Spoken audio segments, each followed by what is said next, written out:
All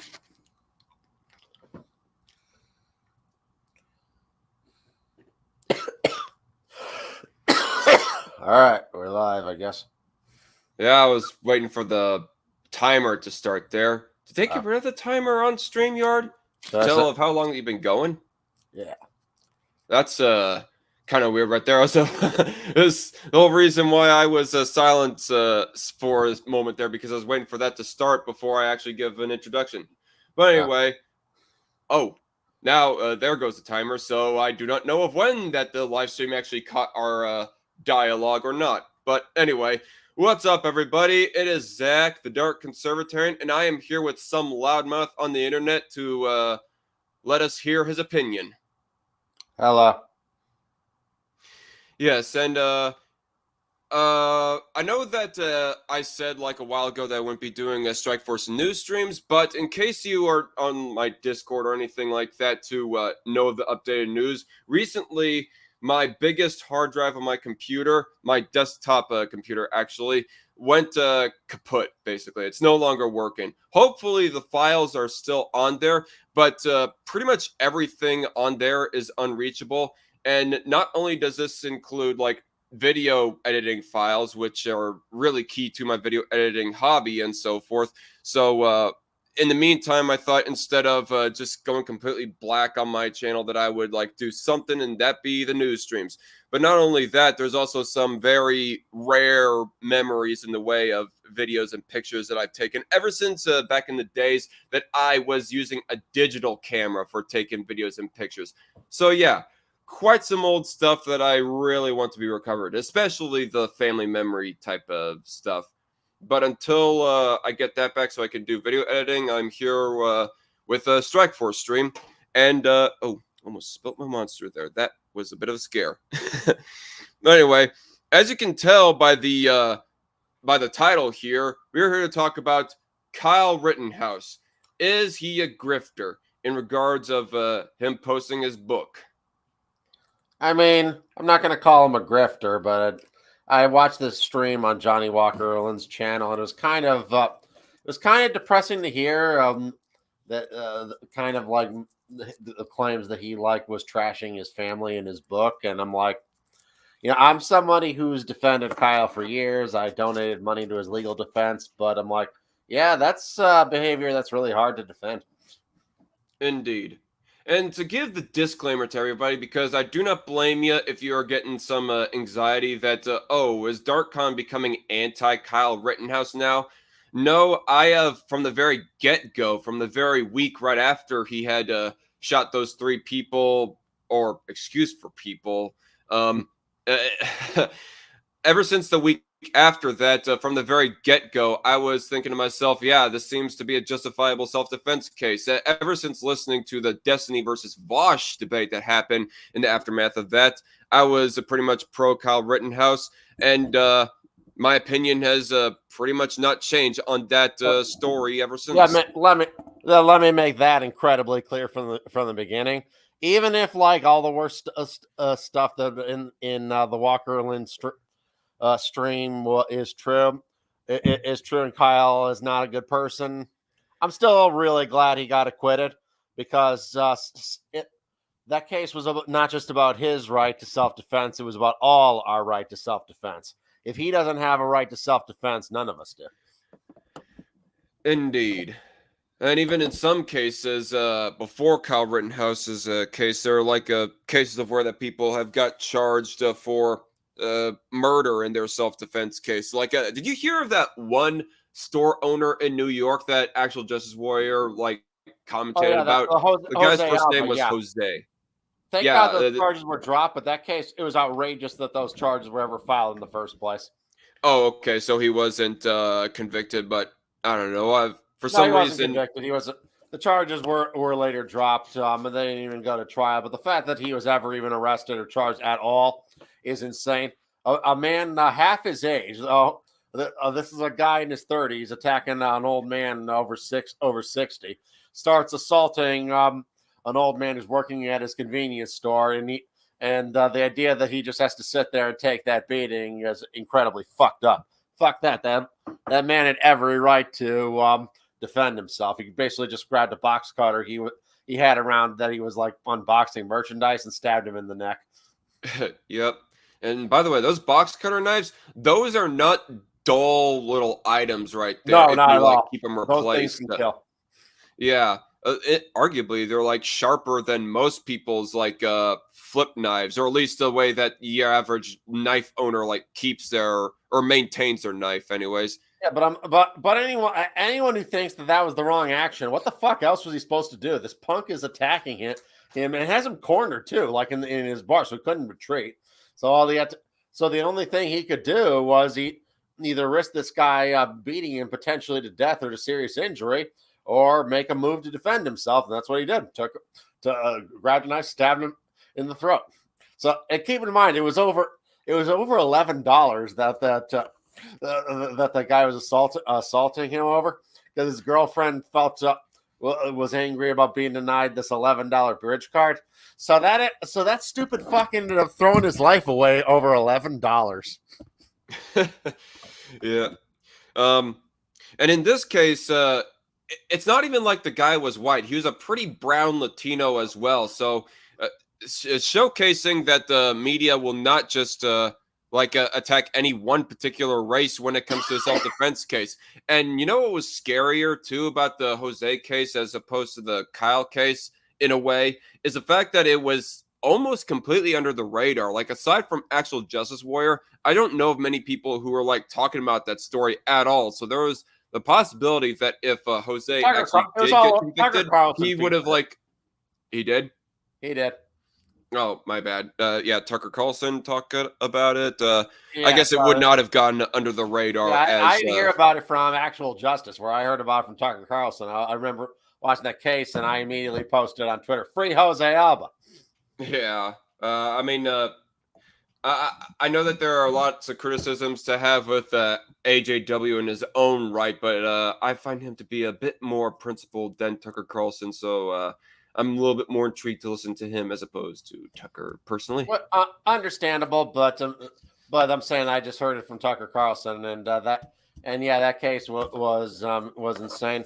But when it comes to Kyle's case, it was probably like the most clear-cut case of self-defense I'd ever seen, because you literally have it on video of these three fucking psychopaths attacking him. I mean, and then you look up the criminal records of the people he shot. These guys were scum, absolute the slime of humanity.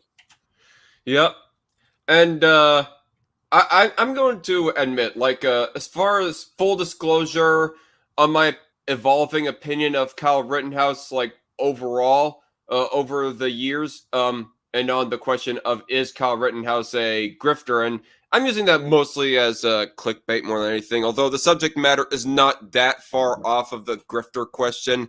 But just overall, I had a very bad feeling about the fact that he was getting so much fame and attention. I am glad that that he got acquitted, and in a way, I'm also glad that his trial was publicized too, to humiliate the left in a sort of way, which that was all fine and dandy. If it ended right there, then I would have had absolutely or almost no negative opinion about Kyle or regarding around Kyle. But then he got invited to AmFest, which I thought was cool, like AmFest of 2021 in Phoenix, Arizona. And I thought that was cool because I was there. I got to actually hear and see him speak. He was like the most popular speaker at the entire event, quite honestly, because he was somebody that both libertarians and conservatives side by side could get behind him. Regardless of what people think of Tucker Carlson, yeah, the people in the Republican Party that dislike Tucker Carlson, who dislike Ted Cruz, but then there are some people that like them as well. Opinions evolve on that. But there is barely any variance on the opinion of Kyle Rittenhouse in regards of the Republican base. So, yeah, he was getting a whole lot of popularity. And I was afraid from the get-go that it was going to get to his head, that it's going to be overwhelming, especially for somebody that was and is as young as he is. And I was kind of standoffish about that. When it came out that he was going to start suing everybody for accusing him of white supremacy, I was standoffish about that because the question that I posed on Facebook back in late 2021 was, what's next? Are leftists going to start suing us for calling a center-left liberal a communist? Because you do have those people that are further right than either me or Well, Loudmouth I here think who will call anybody on the oh, left at all a communist. hold And on. yeah, Suing everyone who calls him a white supremacist might be an impossible task, but there were many people who did outright lie about his case, knowingly lie about his case, and I don't see how it is an obvious defamation if they're giving completely factually false details of the case. Saying white supremacist, that could be a matter of opinion, even if it's a stupid one. Where right. But Cenk Uygur, like for example, he said a whole bunch of details about the case that were just completely and utterly wrong. I completely understand that opinion, and I almost agree, but not quite. But in regards of like things regarding a person's criminal case, if somebody's like lying about what crimes, quote unquote crimes they committed, and they just go completely baselessly unfactual, then I can understand the case of for you to be one to sue them. If it's not directly relating to the case, like Kyle Rittenhouse was not being convicted of any white supremacy or anything like that. So something like that specifically, I don't think really has any grounds, if you like believe in free speech, should be sued over. I mean, it just seems to be a devolving I of think free Cenk speech in that Uygur regards. should have been sued. He should not. He's been constantly lying about people for years, and his lies have had dangerous consequences. Right. I definitely think that the Young Turks knowingly spread violence when they do this. Like not just Kyle's case, but every time a police shooting is involved, you always hear details immediately after the shooting that will be like repeated on the Young Turks that always turn out later to be wrong. And those lies have consequences. They should not be allowed to continue lying and continue inciting violence. Inciting violence. Yeah, sure, like death threats and They are whatnot. That's what they're doing, undeniably. But to argue devil's advocate, though, what is the difference between something like this? Like I mean, hindsight, it's 2023. Kyle Rittenhouse is acquitted. He's not guilty of murder. So if anybody was to call him a murderer, that would be going against the courts and the letter of the law and the ruling and so forth. So understandable. But say if, for example, there comes a time of when that Hillary Clinton or some other politician gets officially by a judge, anyways. I use officially, the word officially like very loosely, but officially, according to a judge, she's ruled to be innocent of any murders. Jeffrey Epstein. Does that mean that anybody who still calls her a murderer for plotting the murder of Jeffrey Epstein, plausible for suing in that case? Or how is that Possibly you different? could, but at the same time, when you're a massive public figure like Hillary Clinton, that suing everyone who makes these claims is not like a realistic possibility. But you'd have to prove like actual malice, which is, in my opinion, is too high of a standard to have for these. You really shouldn't have to prove actual malice. You should just need to prove that they were lying, that they were spreading falsehoods. Yeah. And to argue further as devil's advocate, like the whole reasoning as to why that Kyle personally wants to do it. I mean, obviously, there's all the people that he's working with, Jack Posobiec and Turning Point USA and everybody else in Conservative Inc. That have their motives why they want these people sued, and they're using Kyle Rittenhouse as a tool for that. But Kyle himself, he wants to sue him because the media has made it impossible for him to advance on with his life, getting jobs, getting education, and so on and so forth. I mean, to So I argue don't blame him further, whatsoever. That's why I don't blame him whatsoever for writing books. But which is why the whole like needing to have weird details about his family is really bizarre, because it's totally unnecessary for him to sell books. What do most people yeah, want to see a book from Kyle Rittenhouse for? They want to hear about the incident that made him famous. They want to hear what it was like going to prison. What it was like having to kill 3 guys, even if they were terrible people, and what was it like? And how do you feel when you were finally found not guilty? You know, That's all like Right. compelling stuff that a lot of people would pay to read, and put enough money in Kyle's pants. Nothing Now, wrong with that. Why does he feel the need to like drag his family through the mud? agreed. The family stuff is completely irrelevant. The question I was going to raise, though, is it like literally impossible, though, to argue further devil's advocate? Is it literally impossible for him to get any kind of job? Like, are we sure that there isn't like some, I don't know, some countryside welder working a welding shop that could like teach him welding or take him in as a welder to advance his life Possibly, in that sort of way? possibly could. He'd be much harder to employ because of his kind of name recognition. Like he couldn't just walk in and get any job. But yeah, he probably could get a job welding if he really wanted to. He probably would find somebody who'd hire him, or he Yeah, could or any possibly other like get, or kind he of could. decent He's paying been trade. offered like various congressional internships. I think he could have taken one of those. Yeah, that's another possibility that he could have taken instead of suing the media. But the reality that we are working with right now, let's talk about that now. As I'm trying to like segue through the topics here. All right. So then he goes about to release this book. I go hearing about the book, and I'm just all like, didn't you, Kyle, actually say at one point that you don't want the fame and attention, that you want to just get on with your life? And yet you're posting this book to like just keep yourself in the limelight. It just seems to be slightly contradictory. Yeah, I Like, never really believed that. It's very clear that he's loved the fame ever since he got it. I mean, yeah, look at his perspective. He's like 18 years old. Okay. He was some poor kid had worried for a year that he might spend the rest of his life in prison.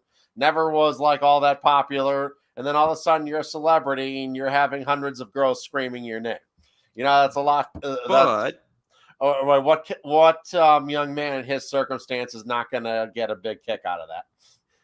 But does this actually explain as to why that he would do what he does in the book, as per according to Faith Rittenhouse and the other people that were on the live stream that we had both listened to, in which that he goes dragging his family through the mud in rather irrelevant ways that Loudmouth alluded to earlier, talking about of how that his sisters are a couple of bums, and going on a little bit too much about his mother's like love life. It's like that stuff is totally irrelevant. Saying that his dad is emphasis on present tense, is a drunkard, when Faith Rittenhouse goes testifying that no, he was a drunkard, but he actually has fixed himself up now. So that was not true, etc., etc. So Well, there's honestly, I don't really know for sure the factual accuracy of those claims.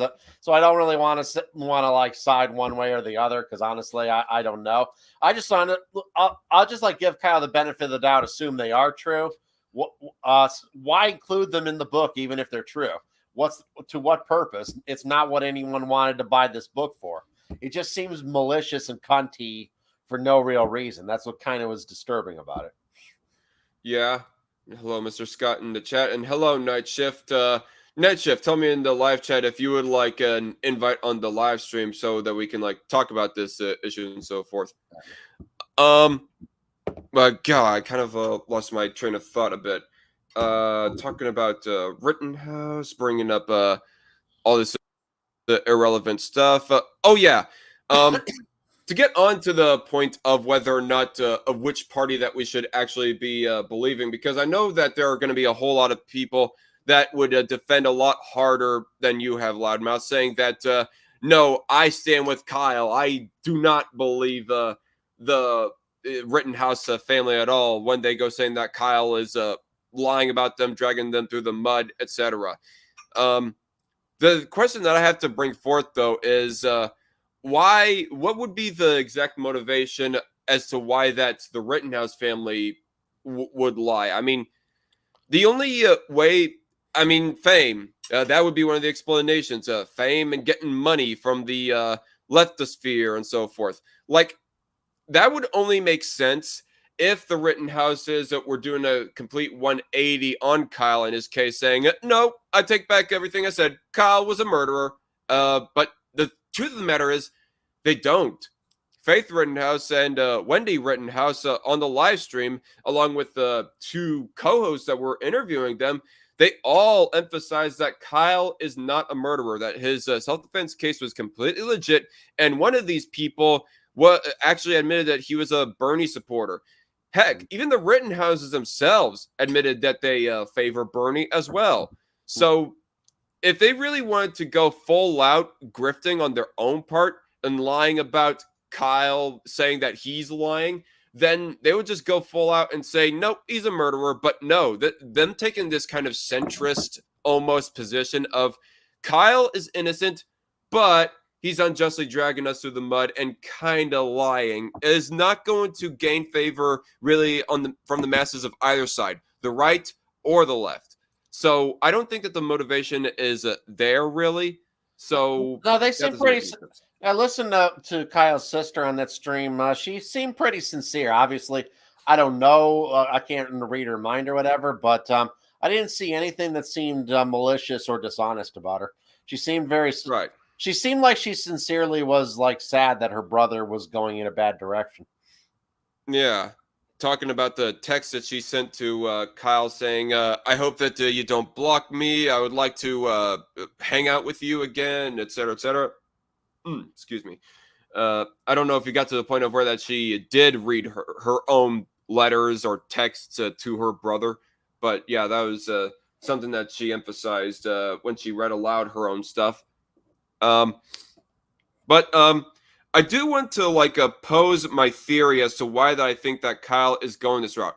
I don't even think that it is anything that Kyle has against his family. Like, yeah, there might be some stuff behind the scenes happening that we don't know the full truth of. I mean, it's possible that both Kyle and Faith are getting some things wrong, and that the truth is actually somewhere in the middle as far as how bad each appropriate party is. But why is Kyle, more importantly, bringing up all this irrelevant stuff? It doesn't make any sense. His family was with him, behind him. I mean, Kyle, as much as people want to pull up as to how he bullied some kids in the past, and so therefore he might not be the most upstanding of little angels or whatever. Regardless, we all did he seems like the type of kids. He seems like the type of guy who truly loves his family. So I do not think it is 100% of Kyle's intent to want to say, "Oh, my family is bad, like they mistreated me or whatever." I almost want to say that he's being manipulated behind the scenes by some of the rightoids and conservative Inc. As I am going to. I have no doubt. I have no doubt of that. But ultimately, Kyle is not a child; he's a grown man. So ultimately, it's his responsibility not to let others manipulate him. But he's frankly, he's not very smart. Is the real problem? It seems like he's kind of easily pulled in one direction or another. Yeah, I mean. 100%. If he is adult now, and if it really is truly his decision, whether or not he had some help of convincing him by people within his circles or not, to just estrange himself from his family, then I get it. That is totally his right, but that doesn't mean that he should. And why is he doing that? I mean, is it possible? I almost go wondering, I wondered that a little bit earlier today. Is it possible that there are some people in his circles, Turning Point USA, etc., they're so partisan, politically speaking, that they think that the rest of the Rittenhouse family should be ditched because they're a bunch of Bernie supporters that are going to just weigh down Kyle as a political tool against the left? You know what? It really wouldn't surprise me because a lot of the kind of people in that circle happen to be complete abject scumbags.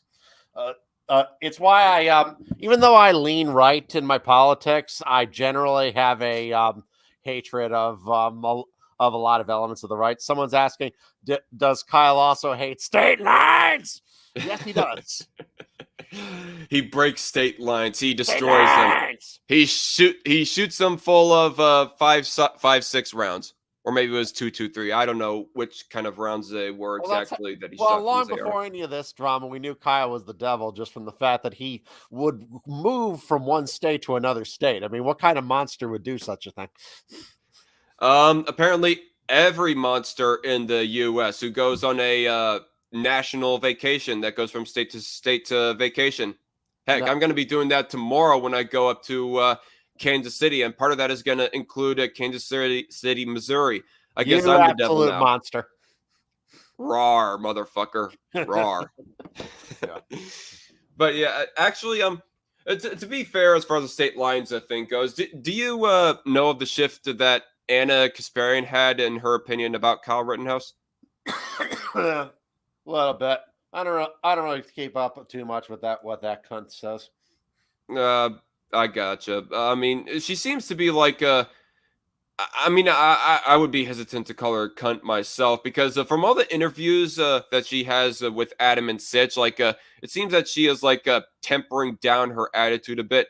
Like economically, she probably is still pretty hard left and would probably be I guess, a little bit of a bitch towards people like you and me who are for economic freedom. But still, in regards to the Kyle Rittenhouse story, she disregards the whole state lines thing and everything else that was irrelevant. Probably just because she saw that she became a meme with that montage. Yeah, he drove across state lines, and she even made her own like a full video talking about of how that she was wrong, that Kyle is innocent. She actually watched the videos herself, and that's what changed her opinion. But despite that, Cenk Uygur is still insisting that Kyle is a murderer. Like, honestly, you want to talk about cunts, Loudmouth? I think that Cenk is the bigger cunt of the two, frankly. Oh, well, I won't dispute that because while Anna's coverage of the case was absolute garbage, I wouldn't say she ever rose to the level of defamation. But Cenk Uygur, oh yeah, he did. Yes, indeed. Although, I almost go wondering in my head, is it because he's just an outright liar, or is he just an idiot with a big fat ego and he's so fucking unwilling to change his opinion because of his, well, ego? Either way, he's still a cunt. The guy's a pathological liar. I mean, not only does he lie, but he also lies to himself. Indeed. Thus would be the personality trait of a big fat egomaniac. Right. Some people like him godlike egomaniacal brains, and they'll tell these like grandiose lies, and he'll repeat them so often that he'll start believing his own bullshit. Indeed. It's a sad state of affairs within the human psyche. Yes. But we're all flawed human beings. So I felt like that there was something more that I wanted to say in regards of the manipulation behind Kyle Rittenhouse. People manipulating. Well, it's like some of the figures around the circles. I'll give you an example of what terrible people they are. I wanted to back that up. A great example is Jack Posobiec. He's one of the most malicious liars on the right. He has huge influence in Turning Point and human events. And he basically, I followed him very heavily during the Rittenhouse trial, and he would post constant new details of the trial. And a lot of those details that he posted after the trial was over turned out to be completely wrong. Like the guy, and from what I hear, the guy does this a lot. He did the same thing at the Chauvin trial, and he also has a bunch of scoops on the net. He has these behind the scenes sources give him a scoop that something's going down that turns out to be complete nonsense. That guy just makes shit up. I'm definitely all ears as far as the reputation of Jack Posobiec goes. I mean, there is one thing that kind of turns me off about him. I guess he's like a co-host at the War Room, and I don't know if you ever heard of War Room. I'm unfortunately all too familiar with it. I think it's a stain on humanity. Indeed. You want to know what? Oh god, I don't know if I should be mentioning this, but one of the most painful things about it is that my dad is like a big fan of War Room and Steve Bannon nowadays. It's kind of disturbing. Like the one thing that turns me off about Steve Bannon the most, as to why that I don't consider him credible at all, is because of how he handled that one story with the one reporter that got assaulted by God. What was the campaign manager's name? You know what I'm talking about, right? Loudmouth? Campaign. I don't know. I'm not. Corey Lewandowski, was that it? That was. I think that incident was a while ago. That was years ago. Yeah, no, it was back in 2016. And it's the thing that got Ben Shapiro. Well, it didn't get him fired, but it's the thing that made Ben Shapiro quit Breitbart was because of that story of where that Steve Bannon was saying that the one reporter lady should suppress this story and not actually go out with it because it just make the Trump campaign look bad. And yeah. It's that story alone that makes him untrustworthy and just makes me realize that the guy is just willing to sell out on the truth. Why? So he can suck Trump's dick more. Oh yeah, that guy's a massive attention whore. That's all he's ever been. Do not lie for the sake of any personality figure out there, y'all. Or other like examples of the worst people there. Mike Cernovich, that guy's the worst. Or Candace Owens. Oh God, fuck Candace Owens. Yeah. Yeah, I would not be surprised if she has some role in it. I would not be too surprised. No evidence of that. I'm just saying I wouldn't be surprised. Emphasis on no evidence of that. As I go saying, I almost want to go thinking that might be who Faith Rittenhouse was referring to in the live stream. Yeah, that's what I thought too. That's exactly what I thought. But obviously, I don't know for sure. But that's what it seems like. Yeah. Yeah. They all just want their political tool, and Kyle Rittenhouse is a relatively effective tool to go showing of how kooky that the left, I guess the more mainstream left, anyways, has gotten in recent years, saying that self-defense is not a right if you're on the right. If a leftist goes attacking you, you just gotta take it, bitch. Which is an insane position that will absolutely rise passions against it. Indeed. That's why I've had my passions in defending Kyle, because if I'm ever put in a position where someone attacks me, I'm also going to do whatever it takes to defend myself, even including lethal force. And if and I don't want to live in a world where I have to put my attacker's life over my own, because that's fucking nuts. By the way, if you see me muting a lot, it's so I can take a breather because I'm all stuffed up in the nose and whatnot. Yeah, I understand. What was I gonna say? Yeah, Kyle. If they did not continue handling Kyle like the way that they are, continue using him, and if Kyle just quietly went off into the sunset just to be I don't know, working some humble job that pays him decent enough there in Iowa. I never thought it was a bad idea that he would use his fame to have a good time, talk about his experience, advocate for the right of self-defense, go meet girls, all that was always fun. Okay, but I guess to be a little bit more accurate, if he was not to just keep on aligning himself with the likes of Jack Posobiec and possibly Candace Owens, etc., his story could still be used against the left. It's just that the thing is, the way that Kyle is going, or that these people are using Kyle, either way you want to look at it, it's just going to absolutely make the entire story look bad. Leftists are going to be looking at this of how that he trashes his family to say that, oh, Kyle Rittenhouse is a terrible person, completely disregard the entire trial itself of 2021, completely dismissing all evidence that happened during the actual self-defense shooting in 2020. They're just going to be looking at all this stuff that is happening nowadays to try and absolutely dismiss this, and people are just going to be looking. You think any of them give a shit about Kyle's family themselves? Absolutely not. They're absolutely soulless. No, yeah, leftists, they're just gonna in the same way that Jack Posobiec is with Kyle, just going to be using the rest of the Rittenhouse family as a tool. Although they're probably not going to have actual direct associations with yeah, I them, remember a but couple still. years ago, Sobek was like saying that some shit about how he had like some behind the scenes sources about Biden's mental health, that he was like that his mental health was crashing so fast that they might need to evoke the 23rd Amendment. How did that turn out? Wow. 2 years later, he's still president.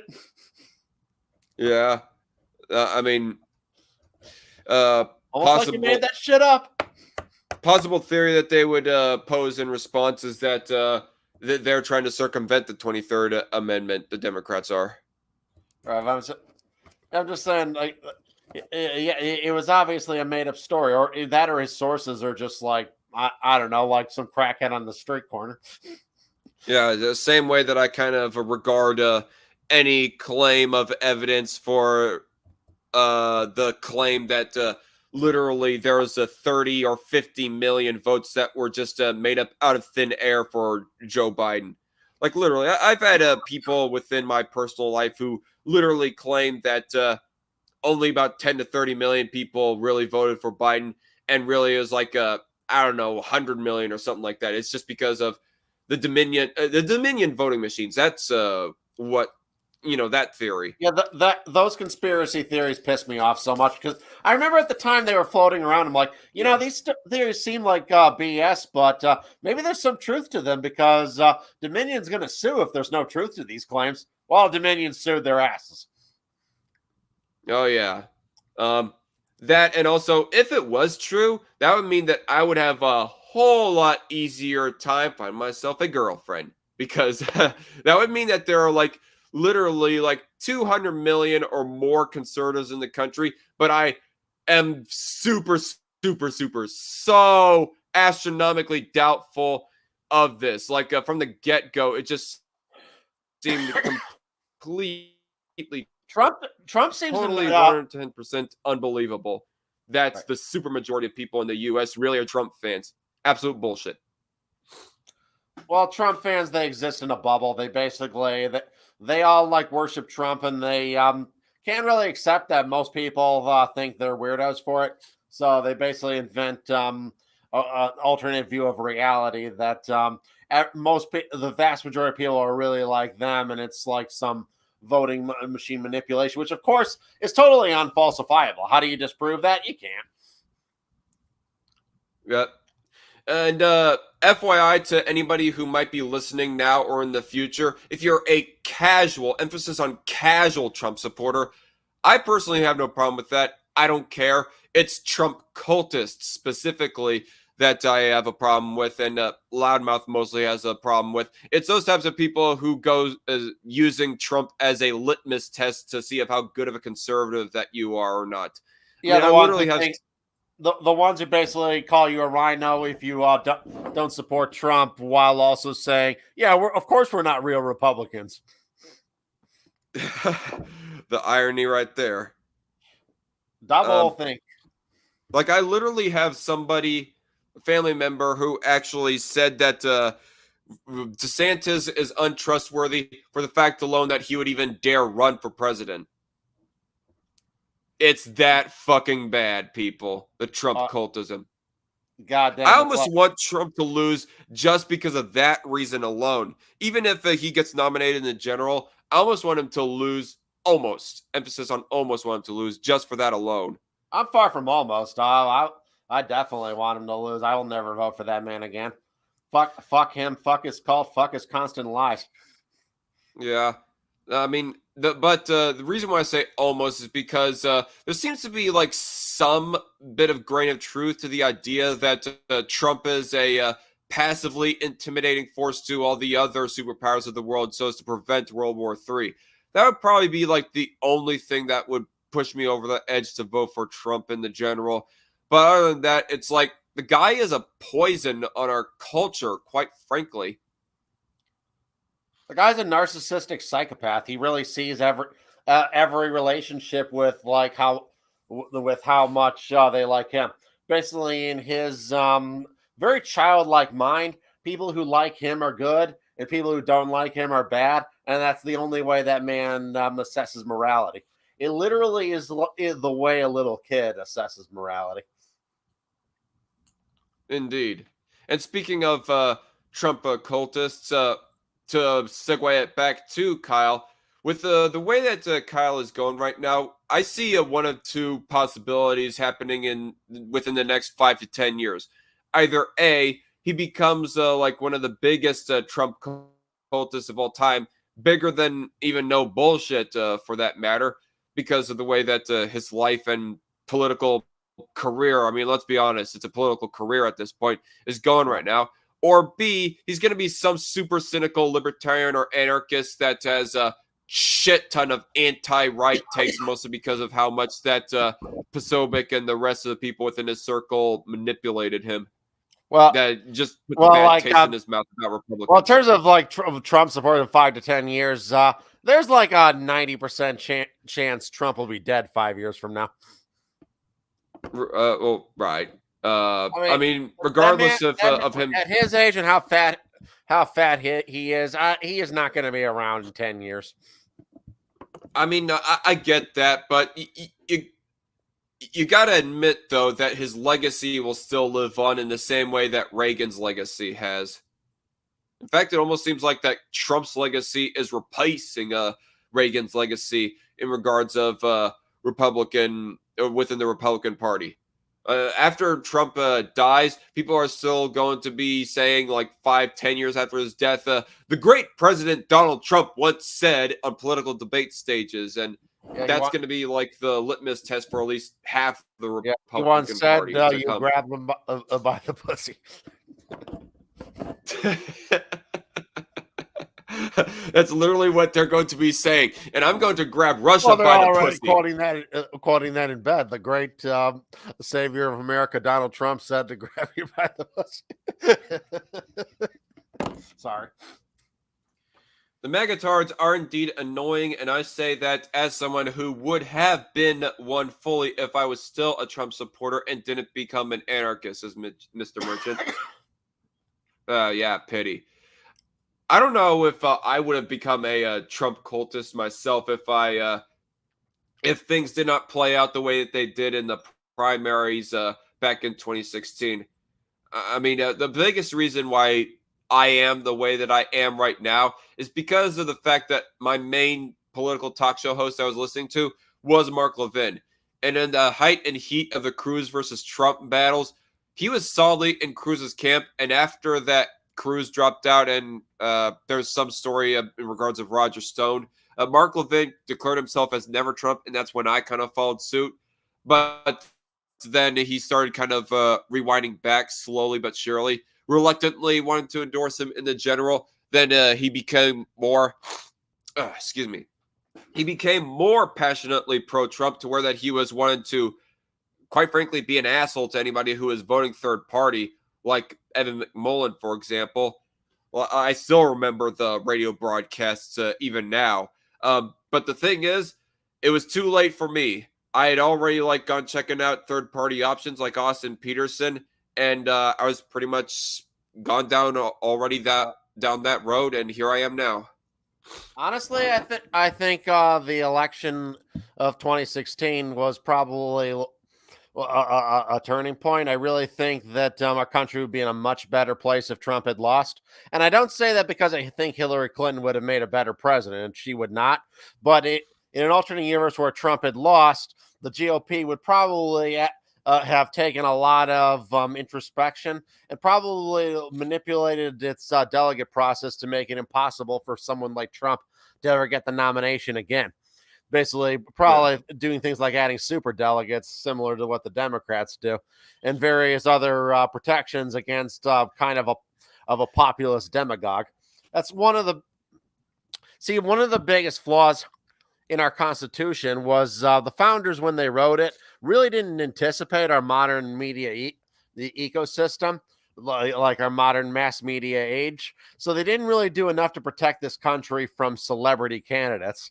That somebody who got famous as a musician, actor, or TV host or what have you could basically get way undeserved position in politics just because people vote for him because they recognize him in their favorite movie or TV or game show in Trump's case. Yeah. And Just imagine, like 4 years from now, we're going to have Dwayne Johnson running for president, and people yeah, are going to vote for him just almost purely because he's a celebrity, not even looking at his political beliefs right. at all. And Donald Trump was kind of the ultimate accumulation of the fact that the founders really didn't anticipate modern mass media. Thus, they didn't really do enough in the Constitution to prevent that from happening. And the and that's the real problem in the direction of our country. There's not enough in our Constitution that would prevent a narcissistic psychopath like Trump from becoming president. Honestly, what more could or should they have done to prevent something like that? I mean, I guess they could have made it an inherent requirement that you have to hold political office in somewhere for at least one term, even all the way down to just being a mayor for one term, and then that's your qualifier on top of being of the age of 35 and being a natural born citizen of the United States. They could have added that as a requirement for running for president. Yeah, But they could have added a whole bunch of requirements that you hold this administration or that administration before you're eligible for president, and thus that would make it much harder for like a celebrity candidate to just kind of come in and attract crowds of fucking morons who are like, "Duh, I saw him on TV. I'm gonna vote for him." Duh. yeah, what was I gonna say? Yeah, actually, now you kind of convinced me. Now, I mean, that way that if Trump had run and won and became like mayor of New York or something like that, he would at least have a whole lot more of a political record for people to report about. But hindsight, people had nothing more but his own word to go off of, for one, and two, his donations, I guess, but his donations even weren't like totally solid proof because he donated to all parties in the past. So yeah, actually, I'm Someone's convinced. pointing out that Reagan was an actor, and that may be true, but he was also governor of California long before he became president. He didn't just like come out of Hollywood and Right, run for president. right. Now that's a difference in what we're saying here. Right. Um, So hold on a second. Keep the chat entertained. I'm gonna just take a few seconds. okay, yeah, that's the problem. And the founders really didn't completely miss it because, like Benjamin Franklin, he wrote about the dangers of demagogues who kind of lit up crowds through the arts and I think James Madison also wrote similar concerns in the Federalist Papers. So there were concerns from the founders, but they didn't realize how deep the problem was because they lived in an era where someone could only talk to the crowd in front of them, that he couldn't communicate to the entire world via a smartphone.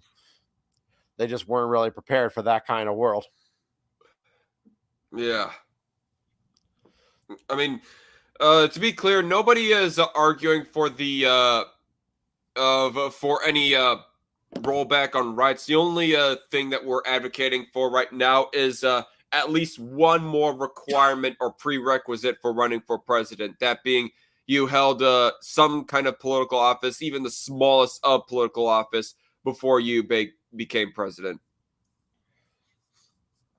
Yeah, and in terms of the GOP nomination process, yeah, the Democrats are smart to have super delegates that prevent bad candidates from winning primaries.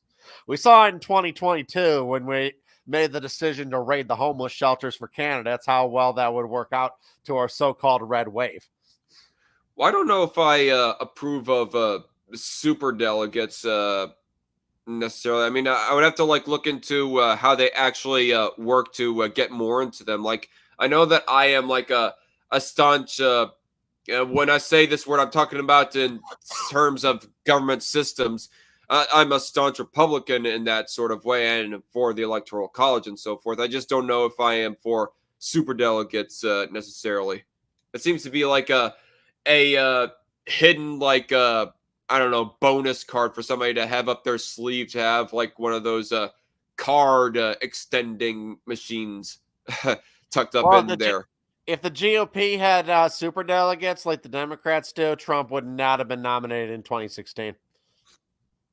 I understand that, but in all practic, I understand that the practical effects would have been that he would not have become president. And I would have approved of the practical effects. I just don't know if I agree with the principle in general. But also, wouldn't it also like prevent somebody from like Ron DeSantis from becoming nominated for president, and instead it would make someone like Nikki Haley or something become president? No, because the super delegates would only be like a tiebreaker in like a close race, you know. Whereas like there where Cruz and Trump were kind of split, and Trump had kind of a more narrow lead, obviously, which he eventually won. Basically, super delegates could have just pushed themselves towards Cruz and given him the nomination. Huh. But in terms of how that would work in like a theoretical in the upcoming race, well, that depends on how it goes. Uh, it's Yeah. possible that Trump has such a stranglehold that it wouldn't even matter, but that remains to be seen. There was one thing that I wanted to mention about the idea of if Trump never became president. Instead, it was Hillary in 2016. Um, I will say this: Hillary probably would have gotten very little to nothing done if she had like 4 years in office, because Republicans were going to hold the Senate and the House for at least 2 more years. They were a shoo-in pretty much, and who knows, they might have even held both for all 4 years, definitely one of them at least for all 4 years. And so she would have been sabotaged in a way. And on the one hand, it would have made it so that there is not as long lasting of a Trump legacy or a Trump cult going around in the United States. And I don't think that Hillary would have had the charisma to have developed her own self a strong cult. Well, I don't know. If she had her own cult, it would have been strictly in the Democrat side as opposed to Republican side. And I would not really care so much because I am not a registered Democrat. Right, she probably would have accomplished very little. The only real like downside would have been the Supreme Court. The one upside to Trump's presidency was some pretty good Supreme Court picks, though even that's far more due to Mitch McConnell than it is to Trump. What do you have to say to this? Phantom Lord DJH says if Republicans had super delegates like the Democrats, they would have nominated Jeb Bush for 2016. Well, like I said, I mean, for Jeb Bush to get the nominee from superdelegates in a similar way the Democrats would, he already would have had to have significant electoral delegates before that. The superdelegates wouldn't like pick the guy completely; they would just kind of be able to swing a close race one way or the other. He would have had to been one of the top two candidates in 2016, Or at whereas least one of the top three. Or he didn't win any primaries, so no. No, even if they had super delegates, he still would not have been the nominee. yeah, please clap. Please clap. Oh man, you were part of a once popular, strong legacy, and now you are the biggest loser nerd of the family, Jeb. Sorry, not sorry. Yes, let's give more control to the political and managerial class. Yeah. Yeah, because I've talked to Trump's cultists. They're fucking morons. They're really, really stupid, and I'd rather they have less control over who gets nominated. Now I'm kind of against both the Trump cult and the Republican establishment being in control. I would have I mean, Cruz wasn't exactly the establishment favorite. There was all the battles that he was having with Mitch McConnell throughout the Obama years, and Jeb did not really like him, and so on and so forth. So he wasn't necessarily the establishment favorite, although I guess he eventually did somewhat become his favorite or the establishment favorite. But and DeSantis certainly isn't the establishment darling of this election year. No, corporate donors don't like DeSantis much because they know he can't be controlled. Like he's like Disney donated to his campaign, and he still managed to like kick their ass later. Wow. Wait, what? Disney donated to DeSantis' campaign? Well, in 2018, they donate to every political campaign on both sides. They figure if they give everybody money, everyone will like them, and that was their thinking. But it came back to bite them.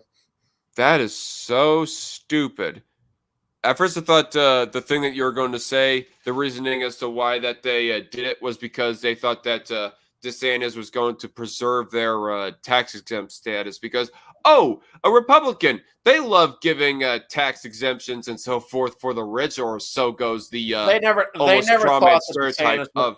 would ever move against them. They thought they were so powerful and so entrenched in the economic state they could do whatever they wanted. DeSantis showed them no, he robbed them of that delusion, didn't he? Yeah. And I love him for that. Absolutely amazing stuff. Yeah. Um. So I think we are like coming up on the end right here. I mean, not a very long live stream here, but honestly, I do kind of want to get to bed kind of soon-ish. Although I guess I do have more monster to drink here. I mean, I don't know. To very quickly go wrapping things up, though, to circle back to the question: is Kyle Rittenhouse a grifter? Honestly, I don't know. I do not know what his full intent is. Grifter I is will an say that people. overstated word. It's an overused term, to be honest. I understand, and it was mostly like clickbait as to why that I use that word. There is definitely some dishonesty going on. I don't think Kyle Rittenhouse is a grifter. I think that the people behind him, though, in a way, might be that. Oh yeah, I mean, let's be honest, Loudmouth. I mean, can we both admit that Donald Trump, in a way, is a grifter? oh yeah. He's like grifting for the conservative movement, even though he is not really a conservative. He's been doing that for years. I mean, honestly with Trump, always felt like he seemed like a parody of a conservative written by a really bad Hollywood writer. Yeah. Is there anything more that you would like to say? Well, actually, is there anything more that we can do to milk it for like 3 more minutes at least to make this a solid hour? I don't know. Anything more that we can say in regards of Kyle? Not much in regard to Kyle, but the new Godzilla was really good. Oh, that's cool. Yeah, the Godzilla -1 is really good. I heard that I call Shapiro Neocon light. In a way, I guess, well, I don't know. His interventionist positions can be kind of hit and miss. I mean, obviously, he was for getting involved in Iran more than Trump was, so that was pretty bad. I don't think he ever advocated for getting involved in Ukraine, though. So that's one way that he doesn't really seem to be like chomping at the bit for war with Iran. He's actually saying that eliminating Hezbollah, eliminating Hamas right now is important to avoid war with Iran because you need to show strength now against that would have been enemy, or big guys could get that would have been involved. back in 2019 and 2020. What I was talking about, though, is of where that he was advocating that Trump declare war on Iran because they shot down a singular freaking drone. I mean, you remember that I don't remember if he wanted them to declare war on Iran, but he did want strength. I don't remember exactly. It was a while ago. I'm pretty yeah, it was a while ago, but I'm pretty sure that I explicitly remember the explicit statements that I heard from his show, or at least clips of his show played. I guess I'll take your word for it. Is there going to be a 2024 highlight or year in review, DarkCon? Honestly, no. I'm going to focus on other things in regards of my channel. As far as highlight stuff goes, the last 2 years hasn't been really active for my channel. I mean, if anything, I would make like a best of 2021 compilation because, man, there's a whole lot of funny banter that went on back then. especially a few live streams between me, JJ Skinner, and Reckless Trucker on Strike Force back in that year. But even then, I don't know. I need to get busy on doing an edited response video as soon as I get all my files back for my video editing projects. Which, by the way, to talk about that a little bit, I have there is this one company called Drive Savers that I actually sent my hard drive to.